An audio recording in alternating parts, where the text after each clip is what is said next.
Hi, it's Peg and Des on Breaking Bad. I watched this episode the whole time. I had my face in my hands. My stomach hurt. At one point, I think I was like holding my head and holding my face. This might have been one of the toughest Breaking Bad episodes, or any television episode I have ever watched. These people have done an amazing job. This wind up to the end is nail biting.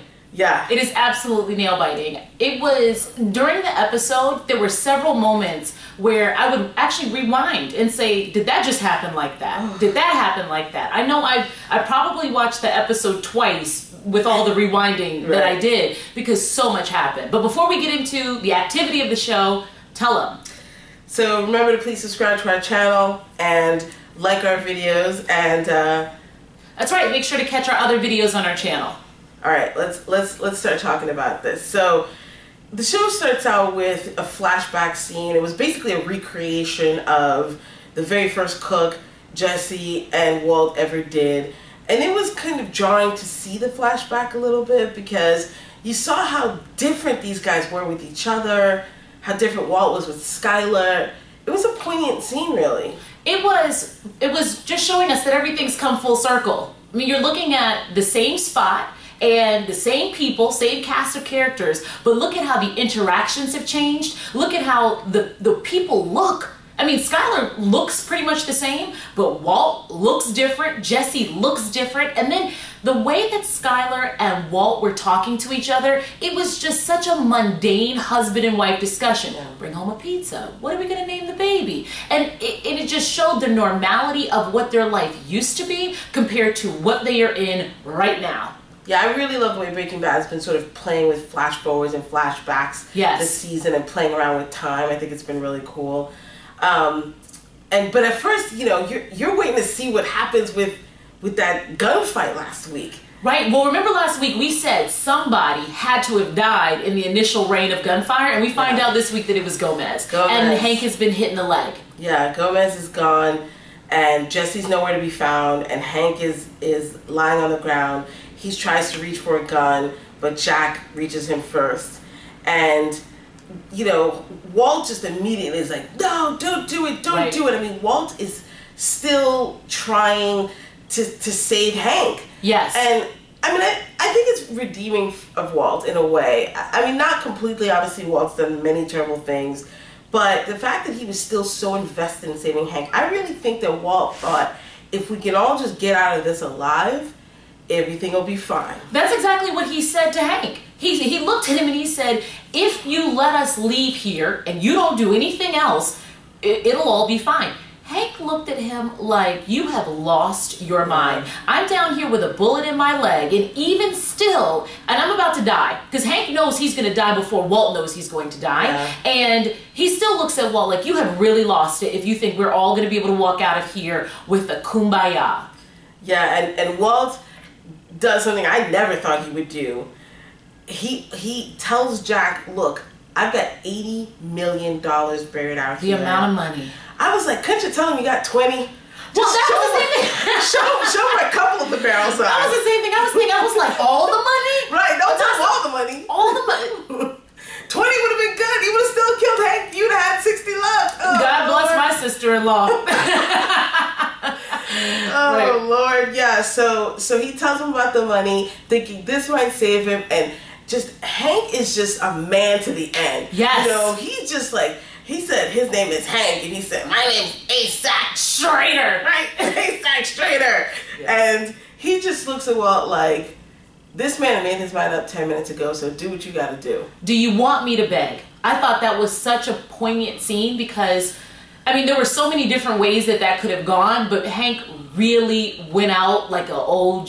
Yeah. He just died with dignity. He dies, and the look on Walt's face reminded me of that Edvard Munch painting The Scream. Because you couldn't see any teeth in his mouth. Yeah, it was just pure misery and just an overwhelming, crushing sense of what has happened as a result of what he's done. He passes out. He is devastated in that moment, and it's all over pretty much from that moment.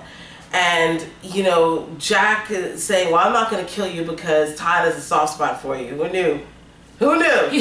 So Todd, a little bit of humor in this very tough episode when Todd came up and said, sorry for your loss. I was like, oh, thanks, Todd. Thanks. Todd is a tender heart. Yeah, right, whatever. He's a psychopath. Anyway, we find out he's a psychopath. Why? Because, you know, Walt says to Jack, as Jack's leaving, taking off with all the cash, leaving Walt with $10 million. Yeah, 1 barrel. He says, you still owe me. You owe me Jesse Pinkman. Right. That is how I know that Walt, because keep in mind at this point, we thought that Jesse had, you know, flurried down the ravine and he's off someplace else. Yeah. But Walt is still laser focused on Jesse, and he's literally looking at him underneath the vehicle because Jack says, if you can find him, I'll kill him. Sure. Walt says, found. Yeah. And that is how I know in that moment that Walt has placed a lot of the responsibility of what's happened with Hank on Jesse. Yes. He wouldn't have ever been out here had it not been for you. Right. We never would have gone this far had you not told everything. Right. If you just shown up at the plaza. I mean, I had all kinds of dialogue for Walt in my mind at that moment because he is infuriated with Jesse. Yes. He's done. He is done with Jesse. And I have to say that I was, you know, when Jack says, okay, we're going to do this, you ready? I still in my heart thought, oh no, he's going to last but have a change of heart. But no, he was done. He was done, and it's Todd that saves his life. Todd saves his life, but before you know, he drags him off to torture him to find out when he told the cops. Walt delivers a death blow that I think everyone who's been watching Breaking Bad has been waiting for this reveal to happen. And he tells Jesse that he let Jane die. Right. He watched her die. He could have stopped it, but he didn't. And Jesse he looks like his heart just drops. Yeah. I mean, he just, the relationship between those two is so broken that there is no relationship. Yeah, there's nothing left there. So they drag Jesse off to what we later find out to be a dungeon. We see that he's been terribly beaten up. I mean, it's just Jesse's lot in life to really have the crap kicked out of him every single season on the show. He's easily beaten. He's very easily beaten, and they use him as a punching bag. Yeah. And then we see him in the new cook station, and he is chained to, well, kind of chained to the facility itself. Yeah. And Todd's like, it's time to get started. Yeah, he's Todd's new meth slave. There you go. Heartbreaking for Jesse. All right, so, you know, Walt... oh no, before we even talk about Walt and what happens with him, let's talk about Marie and Skylar. That was another devastating scene to me. When Marie shows up at A1A car wash and basically says, Hank has arrested Walt, your jig is up, and here's how this is going to go down. The thing that was tough about that scene is that we as the audience knew more about what was happening than the characters. And so as I'm watching it, I'm like, Skylar, no, don't call your son in there to tell him anything. Yeah. Don't do that. Don't do that. But of course, we see that it happens. Marie says, in addition to, because she tells her, I'll support you. You know, if you have to get rid of the DVD you made.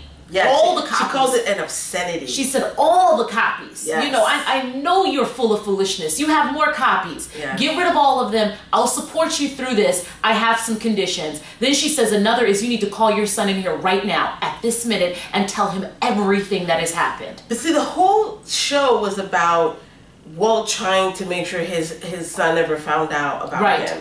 Because it was very important for him that his son think of him as his great father. And in that one moment, all of that is destroyed. I mean, it's just, I mean, the title of the episode is Ozymandias, and it's just about everything crumbling around this king who built this empire. And you could see that all unfold in this episode.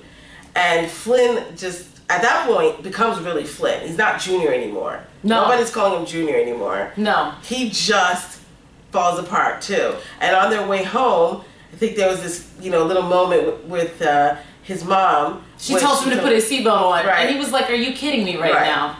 The thing is that she's lost all credibility with her child.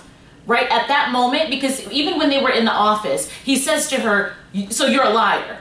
Right, what you're saying to me is you are a liar. Or were you lying then, or are you lying now? Right. And so she has nothing to say for herself. She has no answers. There's no answers. There's no parental guidance. There's no story. There's nothing for him here. And you can see in that moment, he's clearly still her child, but you can see in that moment, all trust is gone. Yeah, so they get home and they see this, truck with a barrel of money. Inside, Walt is frantically trying to pack clothes, tells them to frantically pack their clothes. Right. But no one's packing. Nobody's listening to Walt anymore. Skylar wants to know where's Hank. That's all Skylar cares about in that scene. Because Skylar says, Marie told me that Hank arrested you. So if you're here right now, I know Hank did not just let you walk off. Right. Where's Hank? Yes. And what I thought was really interesting was she asked in front of Flynn. Yes. Right? Because I'm like, well, even if he is going to say that he killed Hank, you want him to say it in front of the boy? Right. But the jig is up. The jig is up. The story is out. And so Walt pretty much tells them in the living room, Hank isn't around anymore. Yeah, and I think Skylar just decides this is it. This is the end. I'm done with this. She can't let her son see her continue to be complicit. So she heads into the kitchen and we see a knife block and a phone. And I thought it was really interesting because in that moment, you don't know what she's going to pick up. Right. Both are weapons. Right. The phone is a weapon. She could call the police.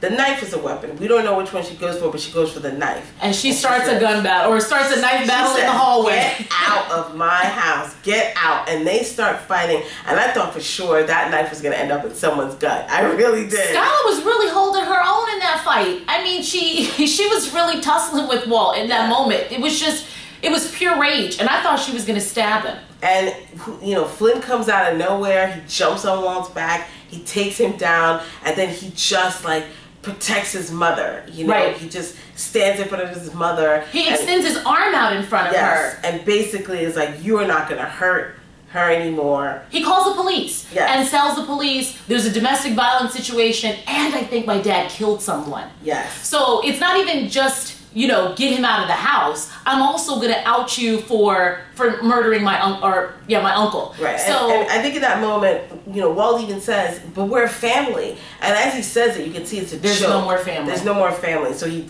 grabs Holly and gets out of there. Abducts the baby. Abducts her. So somebody's always trying to abduct Holly, abducting Holly. That scene with Skylar in the street running after Walt was definitely the toughest scene of the entire. It was even tougher than watching Hank get shot because just a mother screaming for her child in the street. She doesn't know what Walt's going to do. He's clearly capable of a whole lot because I just learned you killed my brother-in-law. Yeah. So that was tough. I mean, we of course know that Walt does not kill Holly. He instead drops her off at the fire station, but not before he has a conversation with Skylar because he calls back to the house and essentially tells her, this is all your fault. Yeah, I mean, I thought, at first wow, he's really become a true monster. But I truly think that he, in that moment, was trying to deflect attention from Skylar's involvement, made it seem like he'd been holding her hostage, holding the entire family hostage.